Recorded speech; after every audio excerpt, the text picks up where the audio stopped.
Здравствуйте, смотрите в сегодняшнем выпуске. Президент Туркменистана поручил обеспечить надлежащий уход за посевами. Çalık Energy получила финансовую гарантию для строительства электростанции в Туркменистане. Представители крупных мировых медиакомпаний примут участие в международном форуме в Ашхабаде и другие новости.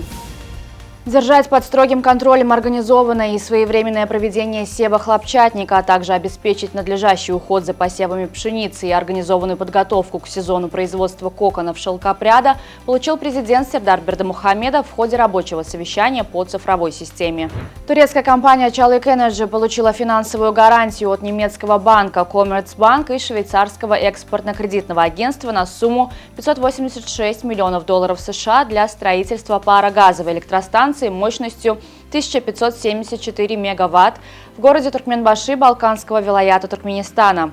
Строительство крупного энергетического объекта продлится 40 месяцев. Представители крупных мировых медиакомпаний, информационных платформ и агентств, а также всемирно известных вузов по подготовке специалистов в области СМИ примут участие в медиафоруме «Туркменская земля. Центр древних цивилизаций», который состоится в Ашхабаде в рамках торжеств по случаю объявления города Анау культурной столицей тюркского мира в 2024 году и 300-летия со дня рождения Махтум Кули Фраги.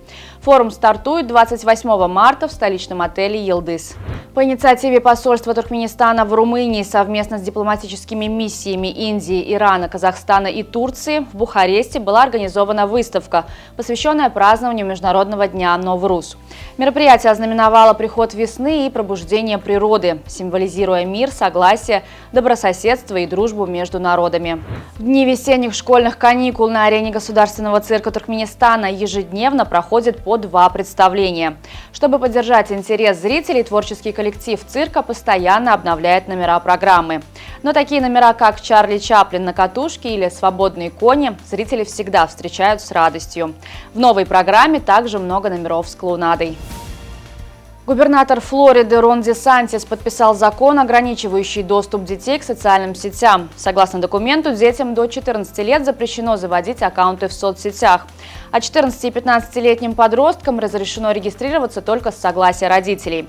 Десантис отметил, что соцсети могут нанести вред детям. Он считает, что новый закон поможет родителям оградить своих детей от потенциальных угроз. В Шанхае в тестовом режиме открылась 205-километровая трасса в районе Пудун, предназначенная для беспилотных автомобилей. Она использует новейший стандарт связи 5G, что позволяет беспилотникам безопасно ориентироваться в любых погодных условиях. В отличие от 5G, 5G обеспечивает более высокую скорость передачи данных, меньшую задержку и более точное позиционирование, что делает беспилотные автомобили надежнее и безопаснее. В Ашхабаде состоялась предматчевая пресс-конференция главных тренеров сборных Туркменистана и Ирана. Наставник туркменской команды Мерген Оразов отметил, что в настоящий момент команда находится в процессе тактического обновления и перестройки игры. Но дома при поддержке болельщиков сборная Туркменистана надеется на положительный результат. Капитан сборной Туркменистана Арслан Мурат Аманов также сказал, что команда готова биться до конца и сделать все возможное ради победы. На сегодня это все. Желаю вам хорошего завершения дня. Увидимся завтра. И не забывайте, что Туркменпортал – ваш самый надежный источник новостей.